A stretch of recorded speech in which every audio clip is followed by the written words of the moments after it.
কোরবানির পশু জবে করার ক্ষেত্রে দুটি বিষয় যদি আপনি খেয়াল করেন তাহলে আপনার জবে বিশুদ্ধ হয়ে যাবে, কোরবানি বিশুদ্ধ হয়ে যাবে। প্রথম বিষয়টি হলো আপনি বিসমিল্লাহ বলে জবে করবেন।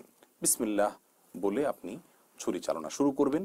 এটি হলো জরুরি বিষয়। আল্লাহ ছাড়া কারোর নামে যেন জবে করা না হয় সে বিষয়টি খেয়াল করতে হবে। বিসমিল্লাহ বলে জবে করতে হবে।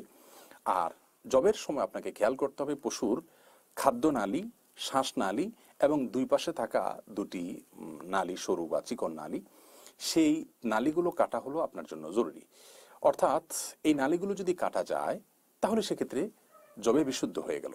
আপনি এটা কোরবানির উদ্দেশ্যে জবে করছেন, আকিকার উদ্দেশ্যে জবে করছেন, সেটি আপনার মনে আছে, বাস এই নিয়তটুকু যথেষ্ট। কোরবানি বিশুদ্ধ হয়ে গেল, জবে বিশুদ্ধ হয়ে গেল। তাহলে এই ছোট্ট কাজটুকু বিসমিল্লাহ বলা এবং শ্বাসনালী, খাদ্যনালী এবং দুই পাশে দুটি তুলনামূলক ছোট নালী দেখা যায়, সেগুলো কাটা গেল কি না আপনি শুধুমাত্র সেই বিষয়টি খেয়াল করলেন, ততক্ষণ পর্যন্ত ছুরি চালনা করলেন।